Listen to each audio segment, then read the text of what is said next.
Hello everyone, welcome back. Scarlett here again with the next chapter of the Abductor Realization, and we'll just jump right in to chapter 13, Unbelievable Acts. Upon arriving at the house, Damien sees Louis on the couch sleeping with the television on. Damien walks into the other room, grabs a blanket and covers Louis as he shuts off the television. Trevor sees that Damien is being really kind to his brother and doesn't trust that Louis will be the answer to their situation, nor does he think that they need him involved in the process. They have things under control.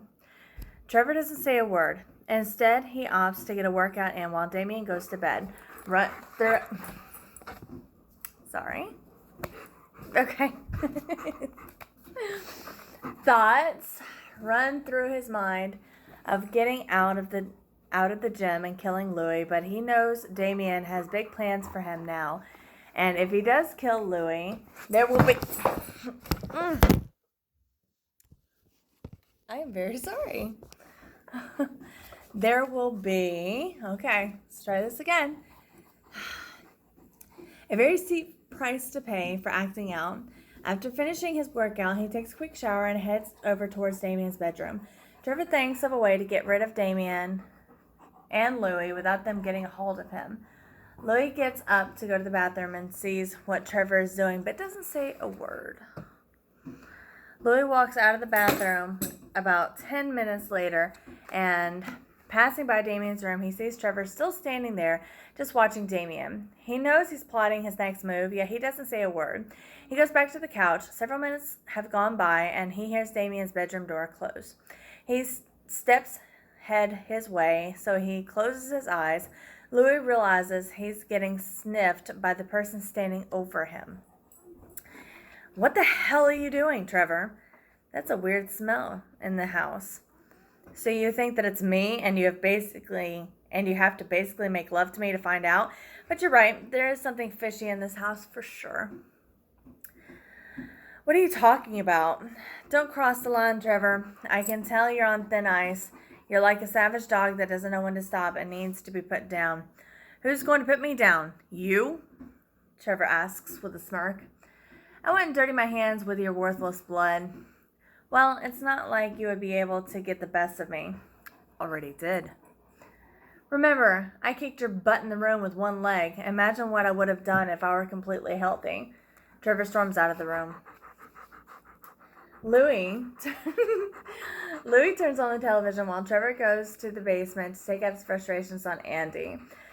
Trevor turns on the lights in the basement, walks over to Andy, throwing thumbtacks on the floor. He then throws Andy on them as he beats him. No, you're really getting annoying. As he beats him. Okay, anytime now. Louis hears Trevor attacking Andy downstairs through one of the air vents and turns up the volume on the television. He knows he's struck a nerve. Andy tries to stand up, covered in tacks jammed through his body. With every movement, even the slightest, they sink deeper into his skin. Damien now hears Andy scream through the vent as well and believes Trevor must be hurting him. And if he was still inside the box, he wouldn't be able to hear him. Damien refuses to pay any attention to what Trevor is doing, so he turns over and goes back to sleep. Trevor is tired of Andy trying to run away from him. He grabs a knife and cuts his Achilles tendons as Andy tries to get away from Trevor, even if he has to crawl away. Andy manages to reach the stairway, but just when he was going to reach the railing, Trevor grabs his hand, presses it as hard as possible, bending it backwards and ultimately breaking his hand. Andy refuses to give up. He reaches up and grabs the railing with his other hand. He pulls himself up the long stairway. Trevor looks at him, planning his next move. Andy gets halfway up when he loses his grip and falls all the way down the stairs, leaving him at the bottom of the floor. Okay. "Well, Andy, you had a fair chance to escape and you couldn't. You call this fair? You're going to kill me. This isn't fair, and you continue to mock me." What do you expect, Andy? Do you want me to take you upstairs? I just want to live free. This isn't living. This is hell, Andy answers. This is what you have ahead of you. You'll either live here like this, or you'll live here more miserable than before, Trevor says as he pours acid on his legs. Oh, F! I just want to go home with my family, Andy screams as Trevor walks away from him. Trevor sits on the floor as Andy grabs the rail and drags himself up the stairs, only to fall back to the bottom as he loses his grip halfway again. Trevor looks at Andy, who isn't moving, in a puddle of blood. He's bleeding from the back of his head, adding to the amount of blood he is losing from his lacerated Achilles. Andy might be on the way to getting his wish of freedom. Trevor panics since it wasn't his intention to kill Andy. He was just looking to make him suffer and release some of the anger he had towards Damien and Louie. Everything escalated once Andy tried to escape. The noise coming from the vent wakes Damien and decides it might be best to check it out. Once at the basement door, he becomes furious. He sees Andy as dead at the bottom of the stairs, lying in a puddle of blood. Trevor notices Damien and apologizes. He now realizes Damien is extremely pissed off that he keeps killing people, whether it's accidental or not. Damien looks around the room and sees the mess. Trevor struggles to find a way to explain to him what he was trying to do. What the hell is the matter with you? You must be the biggest a-hole in the world. I'm sorry. I was trying to find out how far he could go before I had to grab him and put him back in the box, Trevor replies. You seem to have a problem with everybody, not just one or two, it's all of them. I'm sorry, boss. I'll clean up and load the car so we can take it to the funeral home as well, Trevor replies. Yeah, you do that. I'm tired of cleaning up your mess, Damien says as he walks back upstairs. Damien goes upstairs as Trevor cleans up and looks around the kitchen so he can eat breakfast. Louie limps in and joins them at the table. While they have breakfast, they hear Trevor struggling to get the body through the basement door. Louie and Damien completely ignore Trevor. Louie looks at the basement door to see if Trevor is coming up before talking to Damien regarding his decision. He realizes they are alone. Damien, I decided I should help you. We will call it an end to our relationship, Louie says. What do you mean? This will be the end of this relationship after this. You won't be known as anything. We won't be known as anything, sorry. Why do you say that? Because I can't do the things you're asking. You want me to be like you and Dad, and that is something I could never be. I'm nothing like him. I don't kill people, and the fact that I do things for fun doesn't mean I'm him. I will see how things go, and we will go from there, Louie replies. Okay, Louie, we will make it work, Damien says as Trevor walks in. Damien looks at Trevor covered in blood. Damien stops talking to Louie and goes to the van to inspect that everything is properly taken care of. He orders Trevor to get in the van and asks Louie if he wants to come for the ride. Louie decides to stay home and allow his wounds to heal a bit before working with Damien and Trevor. Damien is okay with that reasoning, knowing he might not be ready to see that he has taken the Toomies and that one of them is already dead. Damien and Trevor are on their way back to the funeral home. Trevor keeps apologizing for losing control. Shaking his head, Damien doesn't say a word and keeps driving. Trevor now tries to chat, but Damien isn't interested in talking to him right now. He sees a convenience store and stops in. Normally, Damien asks Trevor if he wants something or wants to come inside, but not this time. Trevor notices that Damien has his gun on him, and his mind starts to race. Now truly scared, Damien is going to kill him for any other mistake. He cannot even think straight. Feeling like he's already dead, he thought of running away while Damien is in the store. Crosses his mind. That way, when he comes out, Damien won't be able to find him, and he would have to dispose of Andy's body on his own. He quickly accepts that this is a horrible idea. Damien will be hunting him down with his connections, and he would be homeless again. While debating on what to do, he notices Damien coming out of the store with snacks and drinks. Damien gets back in the van, still ignoring Trevor as they drive the rest of the way to the funeral home. He drives down a dirt road. Trevor's anxiety kicks in as he reaches the door handle reaches for the door handle. Damien hits the automatic door lock with a childproof lock, throwing Trevor's anxiety into overdrive. Trevor opens the glove compartment. It's no longer there, Trevor. What are you talking about? I don't know, but tell me what you're looking for, Damien answers. I don't know. I think you do. Honestly, I don't know, man. 1 minute we're cool, and now you don't want to talk to me. Yeah, I'm talking to you now, aren't I? I'm talking to you. Am I not talking to you now? Damien yells. Yes, boss, Trevor whimpers. You know, after everything I've done for you, and this is how you repay me, by giving me more crap to do. This is your mess, and you're lucky I don't call Marcus and have your butt rot in prison. You're an effing murderer. I'm sorry, boss. I have issues, and I snap. Trevor, there's only so much a person can deal with. You constantly are effing up, Trevor, and that needs to stop fast.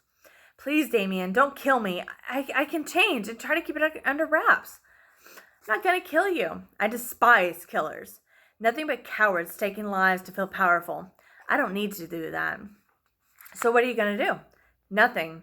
But soon, this working relationship will be over, and at that point, you will have a choice to make, and hopefully, you'll do the right thing. What choices will I have? You can either be homeless or you can kill yourself for living a life filled with shame. What? You can't expect me to kill myself. Why not? If you can take another person's life, you can definitely take your own. But that's the ultimate disrespect to God. Now you're afraid of disrespecting God? Yes, I don't want to go to hell, Trevor answers as Damien begins to laugh. So I take it that you killing people won't condemn you to hell, but killing yourself will? Yes, Trevor answers. Wow, Trevor. Every day with you, I learn a newer level of stupidity that I never thought could ever exist. Damien reaches an opening gate. That's my belief, Trevor replies. Yes, I'm aware of this. Damien stops the van. How did we end up here? Don't worry about it. You don't need to learn anything else from me, Damien answers as they arrive at the funeral home. Damien opens the door while Trevor opens the back of the van to get Andy's lifeless body. Damien heads to the basement without Trevor noticing, and what he finds angers him even more. He doesn't say a word as he realizes that the faster he's able to get him out of his life, the better it will be. Disgusted, Damien realizes Trevor isn't a man down on his luck, but a ruthless murderer as he sees Miss Toomey dead on the floor next to the oven, with blood dried over the ball gag and the sledgehammer next to the stairwell. Trevor makes it down the stairs, only to find Damien standing over the lifeless Miss Toomey, and he quickly tries to explain what happened. Damien shakes his head, walking away, and instructing him to clean the mess up.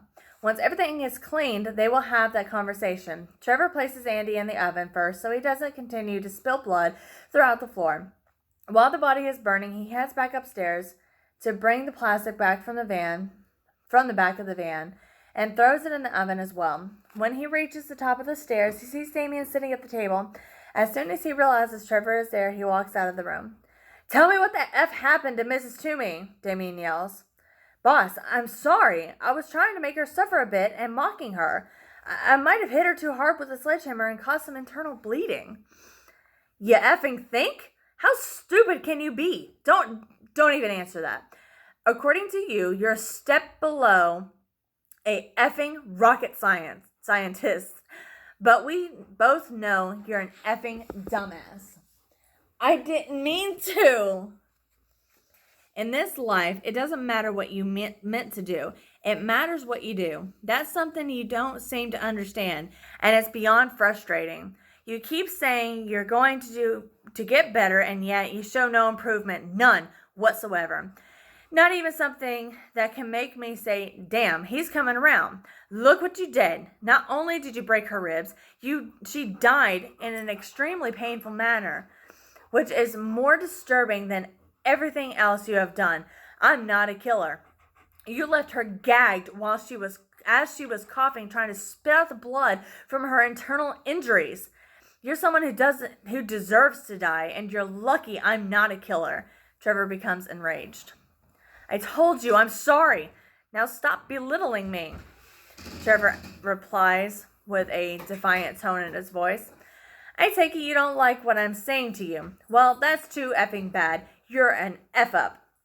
And you need to finish cleaning your mess before you effing join them in the afterlife, Damien says as Trevor stands down. Damien heads back upstairs as Trevor continues to clean up the mess. Damien goes to the van to make sure there's nothing in the van that can tie him to the disappearances. As Damien looks in the van, he sees a police officer standing at the front gate, and goes over to meet him. "Good morning, officer."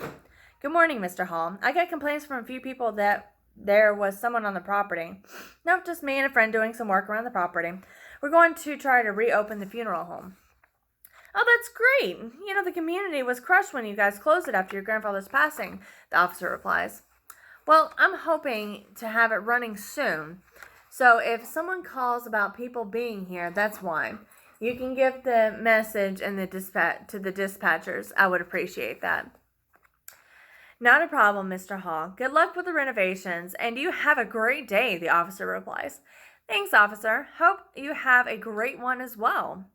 Trevor comes upstairs just as the officer is leaving. Once Damien comes back to the van, he tries to ask him what that was all about, but he is ignored. Damien goes back into the kitchen, and agitated Trevor stays outside, wanting answers, which Damien doesn't feel he deserves.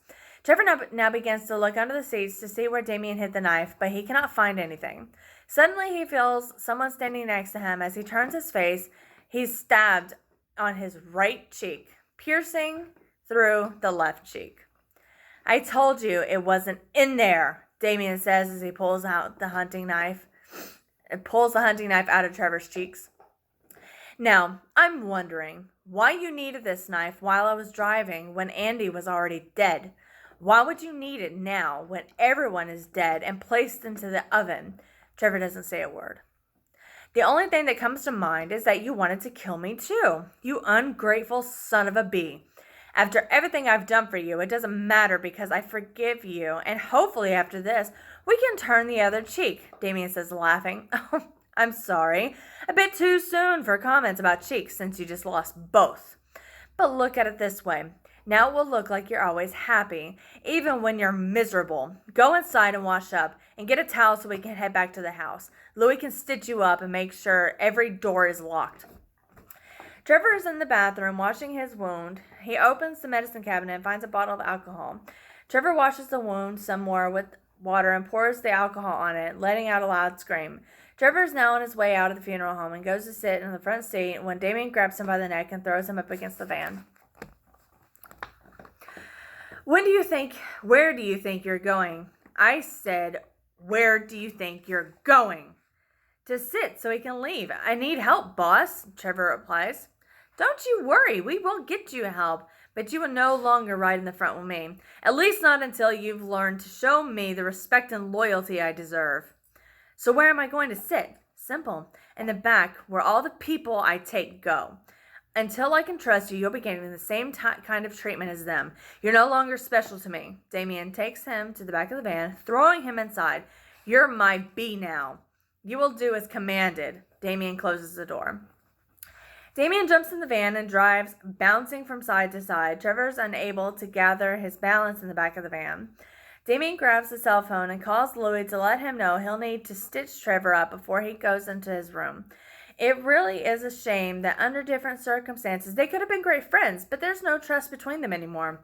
Louis doesn't ask any questions regarding what happened to Trevor. The less he knows, the better.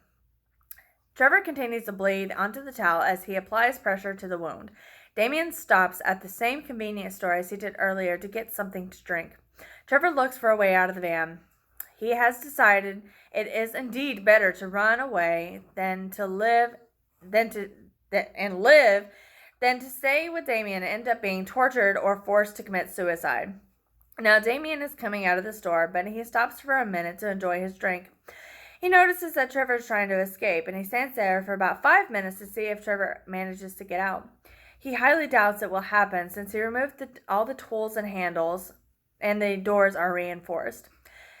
Tired of trying to get out, Trevor is now exhausted. He lies on the floor to regain some energy, or at least maintain what he has left. Damien notices that Trevor isn't moving anymore, so he goes back into the van and heads back to the house.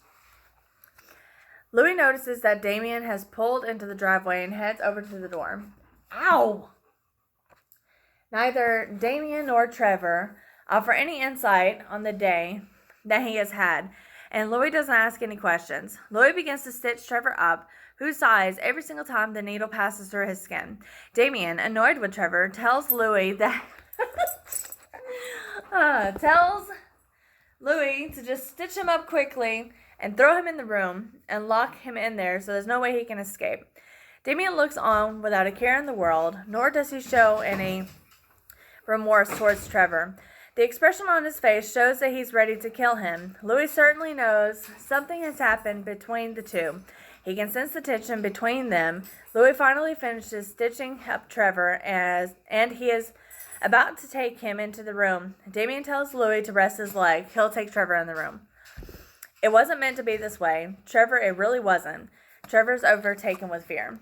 You were supposed to be my right-hand man, someone I could trust. You violated my trust. You disrespected me in my house. You disobeyed my one condition. You definitely crossed the line. Ow! Over. Sorry. Damien shows Trevor the hunting knife again.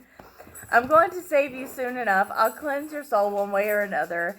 In case you didn't know, but I think you do. That fire is used as a cleanser, and you know the perfect spot where I can cleanse your soul. What's the matter? My employee doesn't want to talk to me anymore. So big deal. This is your room now. Just so you know, you're not eating or drinking today. Damien ties Trevor's wrists with a chain and hoists him to the ceiling. Please don't do this to me, Trevor begs as Damien leaves the room. Louis waits for Damien, and they talk about what happened about Trevor's face. Louis tells Damien he isn't surprised that Trevor is unstable and shows no mercy.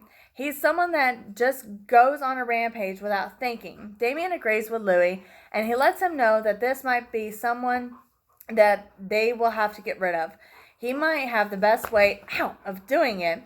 Louis is intrigued by the words coming out of his mouth and is happy to hear that even though things haven't worked out the way he wanted, he isn't resorting to killing a man that knows so much about him. Damien receives a call from Marcus telling him that they need to meet up to discuss something serious that just crossed his desk. They arrange a meeting at his office within the next hour. Marcus doesn't want to disclose any information over the phone. Damien jumps in the shower and rushes to make sure he doesn't have any trail of blood on him from Andy or Trevor.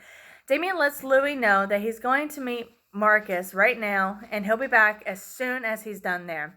Okay, so that's the end of chapter 13. Next one will be chapter 14, Tough Break, and we will continue that next time.